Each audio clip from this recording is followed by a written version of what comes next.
Baik, langsung saja saya akan menjelaskan poin pertama, yaitu Cina muncul sebagai kekuatan baru bagi dunia. Siapa yang tidak kenal dengan Cina, di mana negara tersebut yang menjadi urutan kedua ekonomi yang terbesar di dunia dan urutan ketiga negara yang memiliki senjata militer terbesar di dunia setelah Rusia dan Amerika Serikat. Dan selain itu, Cina saat ini menjadi salah satu negara yang paling banyak diperbincangkan di dunia internasional, di mana salah satu yang paling menonjol tentunya peningkatan kekuatan ekonominya yang terus mengalami peningkatan setiap tahunnya. Amerika Serikat pun akhirnya menemukan penentang terbarunya. Cina muncul ke permukaan dan dianggap sebagai kandidat superpower baru menggantikan Amerika Serikat. Cina tentunya tidak ingin melewatkan kesempatan emas ini untuk membangun negaranya agar lebih kuat dan modern. Cina memberikan bantuan pinjaman kepada negara lain seperti Indonesia dan negara-negara berkembang lainnya, guna untuk meningkatkan reformasi ekonominya dan relasi hubungannya dengan negara-negara lain. Sehingga kita dapat melihat disinilah Cina muncul sebagai kekuatan baru bagi dunia karena relasinya cukup tinggi dan sangat dominan dalam dunia internasional. Selanjutnya yang kedua, apa kekuatan dan apa kelemahan atau tantangan yang dihadapi Cina baik internal maupun eksternal untuk mewujudkan hal tersebut.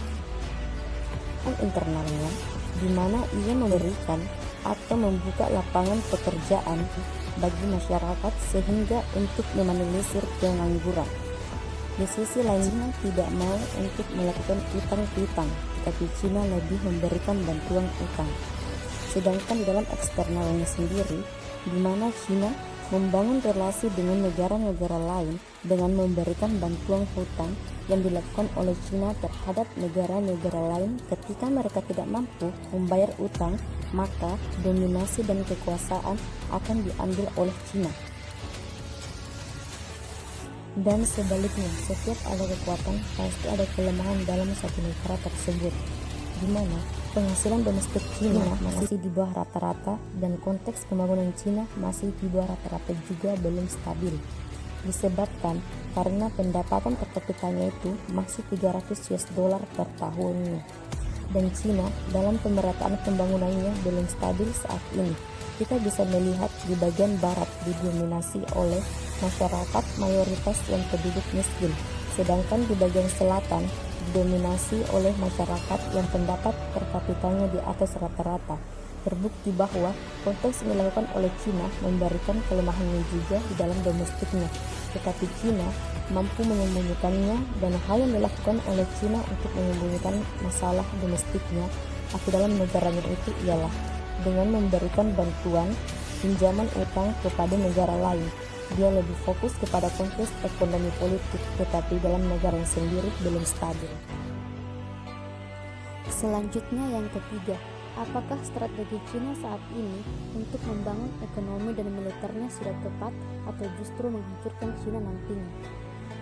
Baik, jika kita tinjau dari segi strateginya yang dilaksanakan saat ini membangun negaranya, saya rasa sudah cukup tepat dikarenakan kita bisa melihat dalam konsep internalnya, di mana Cina mampu membangun ekonominya tanpa melakukan utang terhadap negara lain.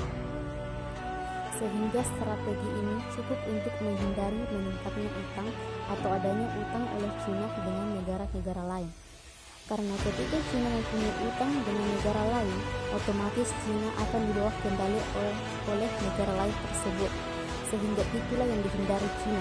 Ia tidak melakukan utang, dan sebaliknya ia menciptakan uang sebanyak-banyaknya untuk membangun ekonominya dan membangun lapangan pekerjaan untuk meminimalisir pengangguran di negaranya. Dan ini merupakan strategi yang cukup baik karena di samping lain kesejahteraan masyarakatnya meningkat, dan di sisi lain pula ia tidak mendapat utang atau mengutang ke negara-negara lain. Tidak seperti dengan Indonesia, ketika dia hendak membangun negaranya, ia meminta bantuan kepada Cina atau dengan negara lain. Dan yang lebih menariknya juga dari Cina ini ialah di mana ia tidak mau untuk mengutang kepada negara-negara lain, tetapi ia memberikan utang kepada negara lain dengan istilah jebakan utang. Dan ini pun merupakan strategi yang sangat baik. Kenapa demikian? Karena hal inilah yang membawa Cina menjadi pusat ekonomi kedua terbesar di dunia setelah Amerika Serikat.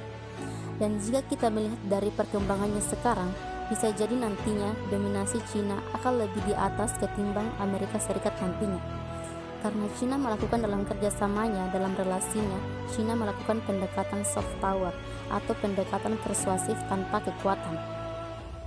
Jadi Cina memberikan utang kepada negara lain dengan alasan bahwa ketika negara itu tidak mampu untuk membayar utangnya pada waktu yang ditentukan, maka Cina akan menguasai infrastruktur yang telah dibangun dari negara tersebut. Sehingga Cina punya peluang besar untuk mengintervensi dan menguasai negara tersebut. Karena negara tersebut sudah terikat utang terhadap Cina, dan negara tersebut lebih banyak cenderung ke Cina ketimbang Amerika Serikat. Inilah membuat relasi Cina politik global saat ini sangat cukup banyak. Kemudian, jika kita melihat di bidang militernya, seperti yang kita ketahui bahwa Cina saat ini menempati posisi ketiga setelah Rusia dan Amerika Serikat. Ini membuktikan bahwa perkembangan teknologi dan pusat informasi yang ada di Cina mengalami perkembangan yang sangat pesat, yang merupakan suatu hal yang akan membuat Cina nantinya akan berkembang, sehingga saya rasa ini sudah cukup tepat dengan dia mengembangkan militernya, ekonominya dengan memanfaatkan berbagai alat teknologi yang saat ini Cina kembangkan.